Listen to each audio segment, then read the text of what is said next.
Do you guys ever hear about what our people did, led by the Greek Orthodox Christian Church during the Holocaust? Well, yeah, I heard that our Archbishop of Greece, Damaskinos, was the only national religious leader to publicly speak out against the Holocaust in a Nazi-occupied country. Yeah, that's true.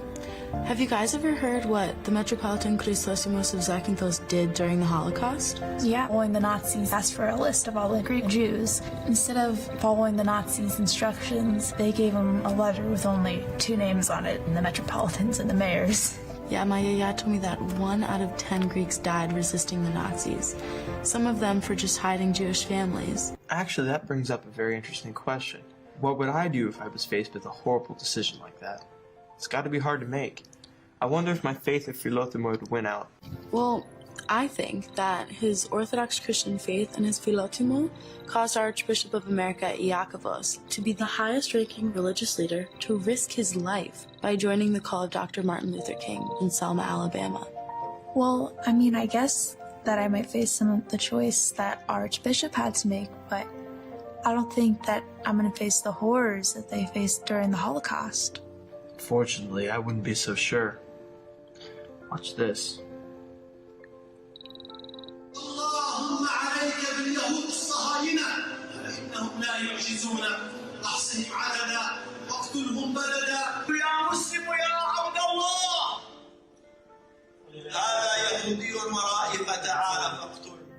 Wow, I had no idea that such anti-Semitism exists today. And you'll remember seeing on TV, ISIS beheaded 21 Coptic Orthodox Christians simply for not denouncing their faith. I mean, what would I do in this split second? I mean, would I risk mine and my family's lives to help save another person's family from being hunted down? I hope my faith in Philotimos would win out, but probably fear for my family's life. Well, if you think about it, picture the smiling faces of the Greek Jews of Zakynthos who did not experience the Holocaust versus those who were sent to the concentration camps. It's not simple and it's not an easy question. I mean, how many people would put their life and their family's lives in jeopardy for strangers? I mean, what would I do? I really don't know, and I probably won't know until I'm faced with such a horrible decision. I hope I know how I would react. And you should too.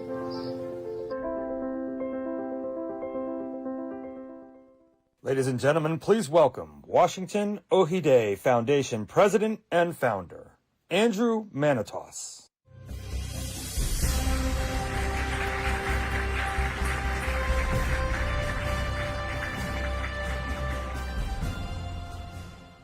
Tonight's recipient of the Metropolitan Chrysostomos Award, Ecumenical Patriarch Bartholomew, the spiritual head of the second largest Christian church in the world, was looking forward very much to this award.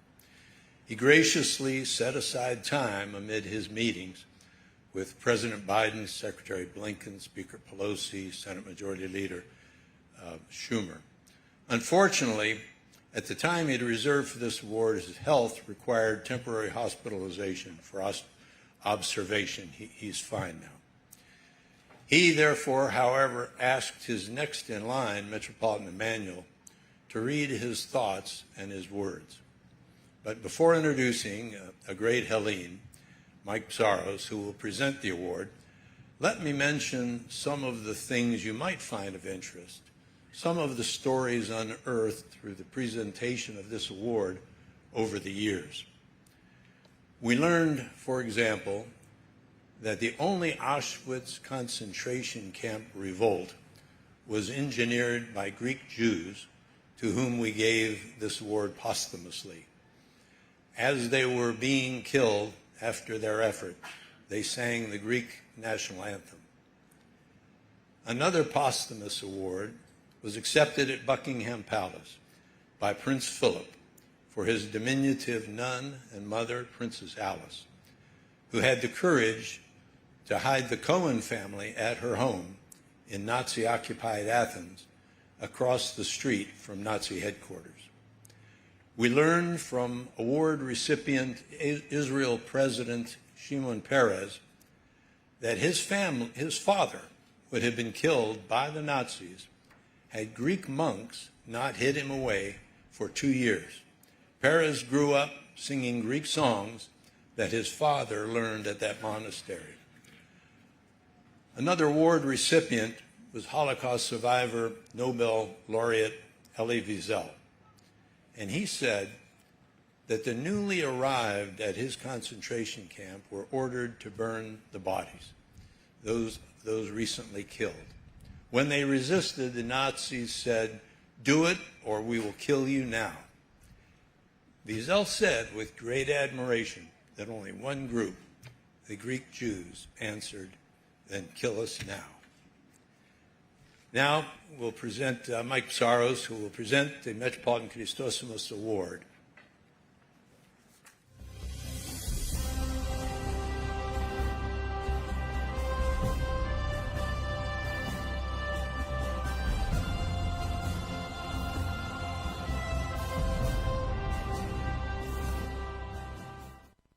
With enormous pride and deepest respect, I have the distinct honor to present the Metropolitan Chrysostomos Award to His All Holiness, Ecumenical Patriarch Bartholomew, the longest-serving Archbishop of Constantinople, New Rome, and Ecumenical Patriarch in history, especially as he celebrates the 30th anniversary of his momentous enthronement.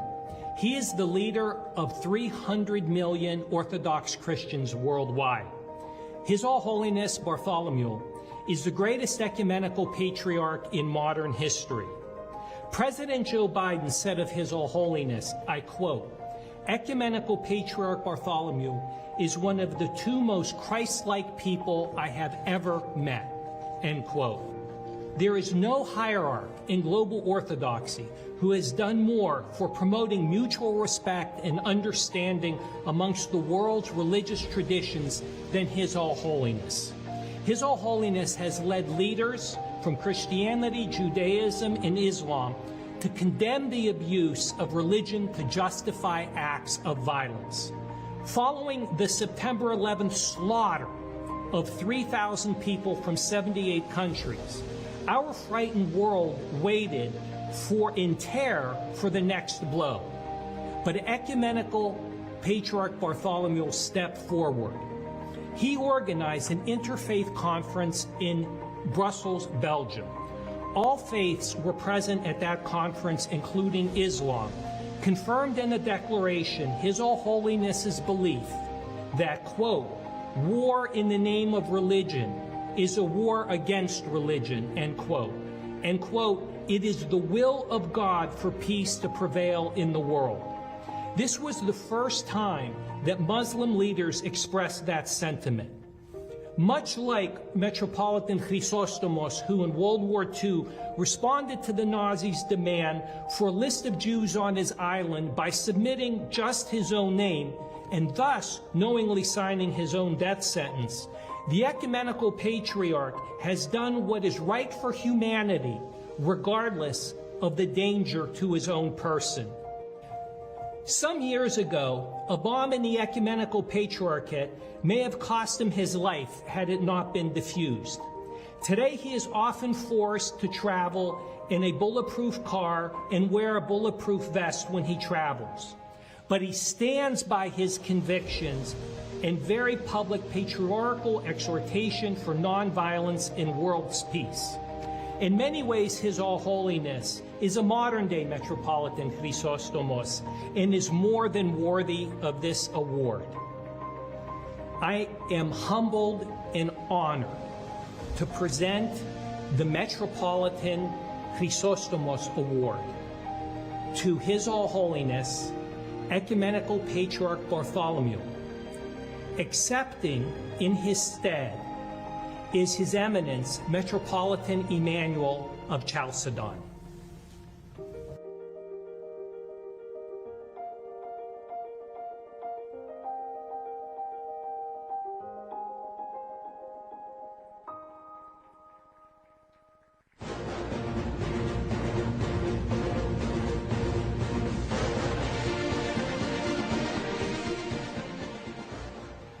Distinguished guests and honorees, beloved brothers and sisters in the Lord, expressing the gratitude and deep appreciation of His Holiness, the Ecumenical Patriarch Bartholomew, I humbly receive on his behalf this prestigious award, named for that hero of orthodoxy and defender of freedom, the great-souled and ever-memorable Metropolitan Chrysostomos of Zakynthos.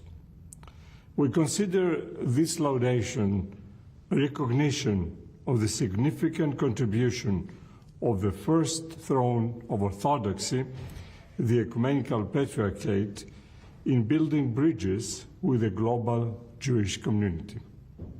His Holiness, through the 30 years of his illustrious patriarchy, has assiduously pursued an ecclesiastical polity that is inclusive of interfaith dialogue, and the Patriarchate's chief interlocutors have been our friends of the Abrahamic religions, which originate in Judaism.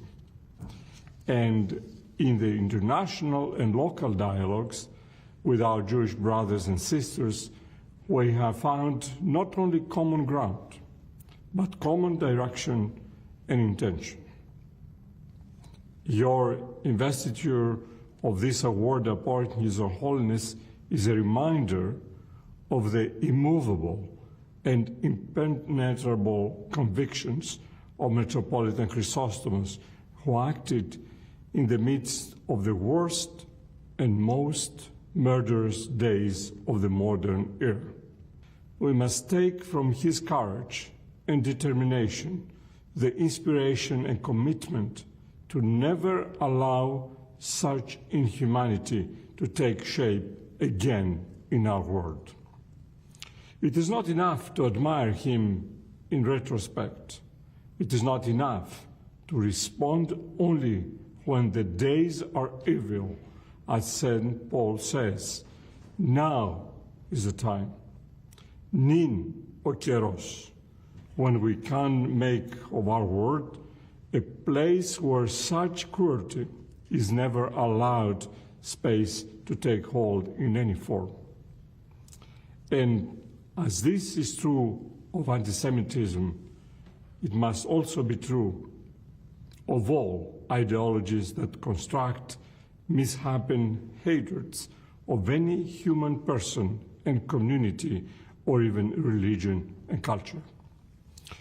The revered Metropolitan is an example for the ages. It was precisely his identifying with the Jewish population of Zakynthos that he gave to posterity the key to understanding how to encounter the otherness of others, and indeed how to protect them when they are most vulnerable. Here is the teaching of our Lord Jesus Christ, as embodied by the Mother Church of Constantinople. We retain our identity best when we see other as ourselves and ourselves in others.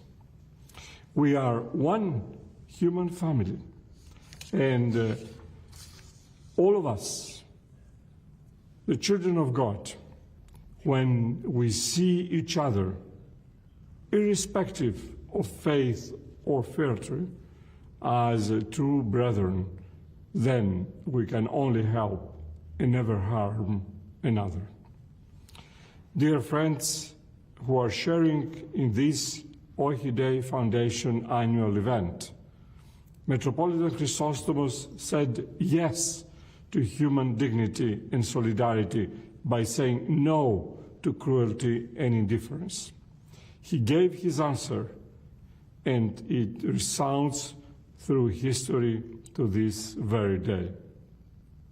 Conveying the sentiments of His Holiness, we are well pleased to receive this award, not only on his behalf, but also on behalf of all people of goodwill who take the same stand and share their humanity with every single person. Only through such brave and inspiring action can we make of our world more on earth as it is in heaven. We bestow the abundant paternal benediction of Ecumenical Patriarch Bartholomew on you and your noble work, and convey the blessing of the Constantinopolitan Church for your spiritual prosperity and noble endeavor. May the Lord grant you every good and gracious benefit.